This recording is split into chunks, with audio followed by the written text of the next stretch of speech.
I'm gonna cut straight to the point. The Backrooms 2026 is a pretty good movie, despite what I originally had thought. This past Sunday, I was with my friend Professor C, and we went to one of their famous movie events where they would invite a bunch of people to go see a movie. And this time it was The Backrooms. Now, originally, I wasn't too excited for the movie because, even though, yay, movie, with my friend, awesome, I was excited for that part, but I didn't think I would be very into the subject material. I honestly, in blunter terms, I thought it was going to be ass.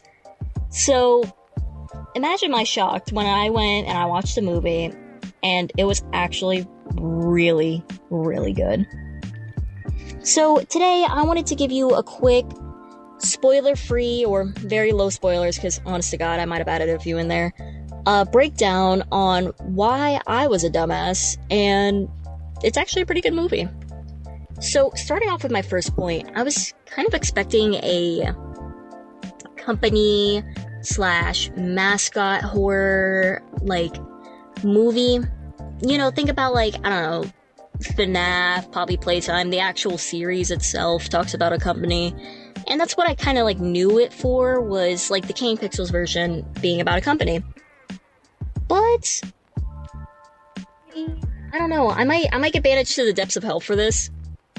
But that kind of horror has been done to death for me. Maybe it's because, I was already a kid whenever FNAF came out, and so I've seen it constantly throughout these years, and it's never really done too differently from each other. It's like, oh, hey, can I copy your game? Yeah, just make it look a little different. It's kind of what I imagine mascot horror to be. But this time it's different. It's paired with different aspects, and the actual company part is just a small piece of the pie, which I can really appreciate. It's mostly a psychological horror.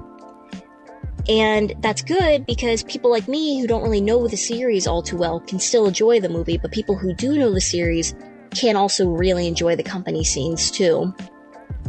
And even though I say it's a psychological horror, in all actuality, it has, multiple different aspects. It's you could technically classify it as psychological, monster, and, company, corrupt, horror, and even cosmic horror on some kind of level, if you would, depending on what you want to consider the Backrooms to be. However, my favorite parts involve the characters and their dynamics with the world around them, which will lead me on to my second point. I thought it was going to be kind of a cheaper horror flick, very rah, monster, type of thing.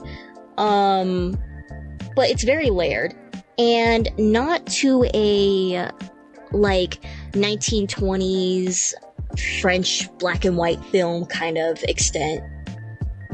But it's layered in a way that is enjoyable. Now, what do I mean by layered? Well, think of a cake, right? On the outside, it looks just like an ordinary cake. And you would be right. It could be taken just like that. Or, you can cut open and see that the cake has different flavors. One person might specifically say that it is a chocolate and vanilla cake, which they would be right. Despite who watches the movie, or in this case looks at the cake, they might have their own take on it, and it might not be inherently wrong. Also, sorry for that dumbass analogy. I wrote it down thinking it was good, but I don't know. Hopefully it made sense to y'all. Anyways, it's not just a jump scare gore fest, and it's not such an artsy movie that nobody can understand. The cinematography is extremely well done, and I could tell that the team behind it put a lot of thought and meaning behind their shots.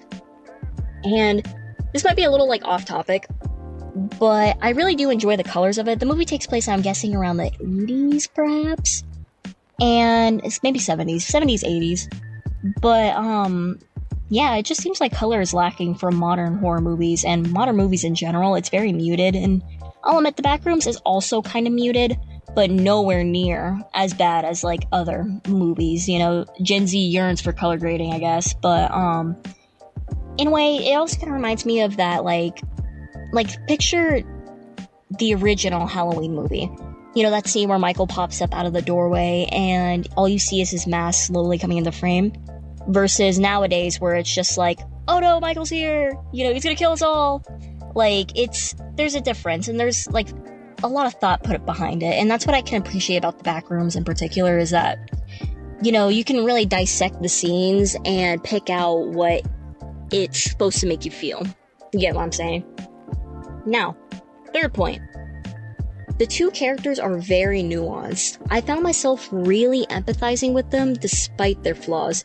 And trust me, they're flawed as hell. Like, both of them have pretty bad issues. And I wish I could analyze their characters a little more, but it's so intertwined with the plot, I just can't do it without spoilers. But I will say, if you cry at everything, like me, you might cry at a little particular climax scene that is actually kind of sad if you think about it. But that's besides the point. Fourth point. The space around them is really well done. The Backrooms doesn't make any sense. It's not supposed to.